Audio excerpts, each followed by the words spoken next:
यह जग कोठी काट की, चहु दिसी लागी आग। बेतर रहे सो जली मुझे, साधु उभरे भाग। कबीर हमें एक कहानी के जरिए समझाते हुए कहते हैं ये कहानी किसी ऋषि की है जिसने कई सालों तक तपस्या की। उसके शिष्य और दूसरे ऋषि मुनि उसे बहुत बड़ा महात्मा समझने लगे थे। जंगलों और गुफाओं के एकांत में रहकर कई साल तपस्या करने के बाद वह अपने गांव वापस लौट रहा था। नदी पर पहुंचकर उसने एक मछुआरे से कहा कि वह उसे नदी के पार ले जाए। मछुआरा अपने काम में लगा हुआ था, इसलिए उसकी बेटी ने कहा कि वह ऋषि को नदी के पार छोड़ आएगी। नदी पार करते समय ऋषि मछुआरे की बेटी पर आकर्षित हो गया। वह उसे वासना भरी नजरों से देखता रहा और आखिर मन वासना के अधीन हो ही गया। मन की पल भर की कमजोरी ने ऋषि को पतन की हद तक पहुंचा दिया। मन के बेकाबू होते ही उसकी रूहानी तरक्की खत्म हो गई। जो सालों साल एकांतवास में गहन साधना करने के बाद उसे हासिल हुई थी, वह फिर से उसी अवस्था में पहुंच गया जहां से उसने शुरुआत की थी। यह सब मन में उठी काम वासना पर काबू न रख पाने के कारण हुआ। मन के अधीन होने की बजाय हमें मन पर काबू रखना है। जब कोई समुद्री जहाज डवाडोल होने लगता है तो उसे स्थिर रखने के लिए लंगर डाला जाता है। इसी तरह जब हमारा मन इधर उधर भटकता है तो केवल लगातार सिमरन करने से ही मन को स्थिर रखा जा सकता है। सिमरन हमें जिंदगी में आने वाले झटकों से बचाता है, मन के हमलों से हमारा बचाव करता है, उन्हें काबू में रखता है। सिमरन द्वारा हम मन की दिशा बदलकर इसे फिर से एकाग्र कर सकते हैं। महात्मा बुद्ध ने कहा है, यदि किसी के घर में रोशनी है तो चोर बाहर नहीं जाते, और अगर चौकीदार जाग रहा है तो चोर उधर झांकने की भी कोशिश नहीं करेंगे। समझो मन हमारा घर है, सिमरन रोशनी है, बुरे विचार चोर है। इस घर को हमेशा रोशन रखो, लगातार सिमरन करते रहो ताकि चोर यानी दुनियावी आकर्षण और बुरे विचार इस मन रूपी घर के अंदर नहीं आए। सिमरन की रोशनी इन चोरों को, बुरे विचारों को अंदर दाखिल होने से रोक लेगी। नामदान के वक्त हमें 24 घंटे सिमरन करने को कहा जाता है। यह भी कहा जाता है कि इसे कुदरती ढंग से चलने दो, जैसे सांस चलती है, बिना किसी ख्याल, बिना किसी कोशिश के। ऐसा तब तक करना है जब तक सिमरन हमारे अंदर इस तरह रच बस जाए कि हमें उसका आवाज ही ना हो।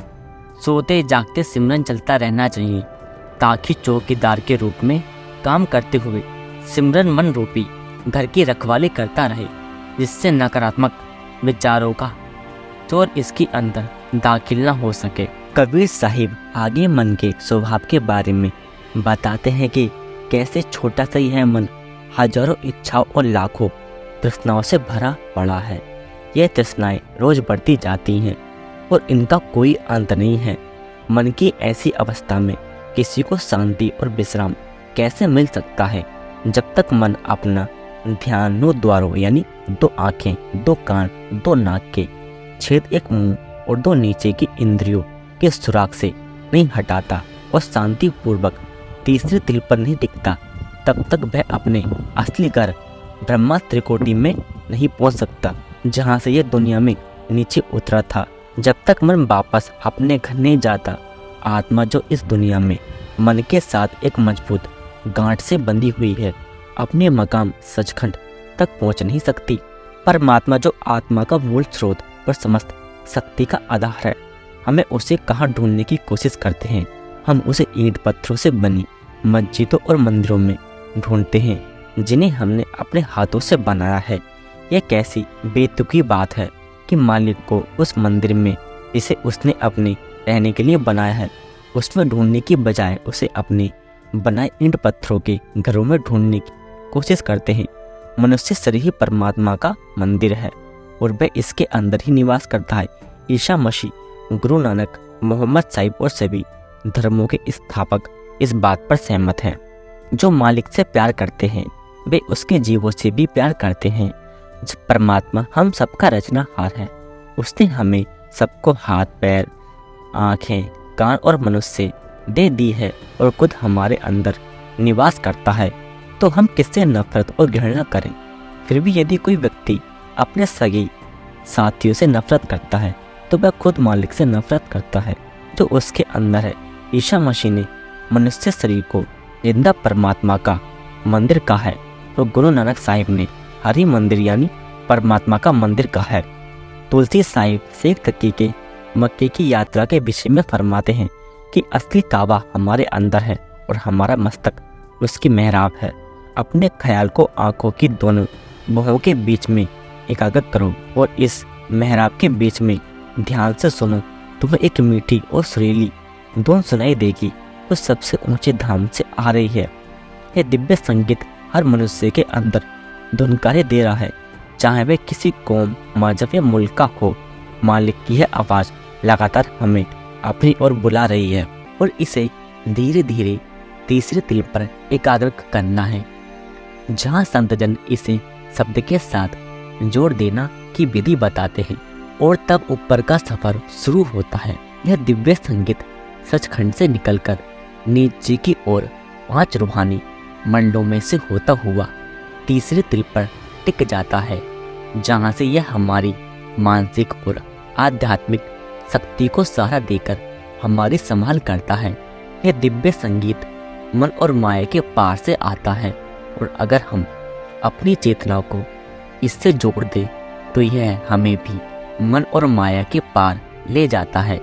इसलिए कबीर जी हमें प्रेरणा देते हैं कि हमें शब्द धुन की साधना करनी चाहिए ताकि यह हमें इस घर से उस घर ले जाए, इस दुख की घाटी से बचकर उस दिव्य स्थान तक पहुंचने का जहां परम सुख और आनंद है।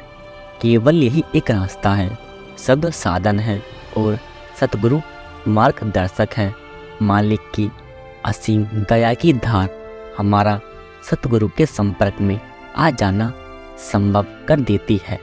इसलिए पहले मालिक की दया मेहर होती है, फिर सतगुरु की कृपा से हमें नाम का भेद मिलता है और अंत में उनके आदेश का अनुसरण करके इस मार्ग पर कदम बढ़ाने के लिए हमें निरंतर प्रयत्न करना होता है।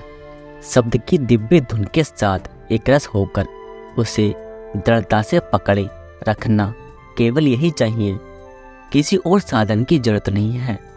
जब तब करना, ग्रंथ पोथी पढ़ना, पूजा करना और भी बहुत कुछ है, सब नाम भक्ति में आ जाता है।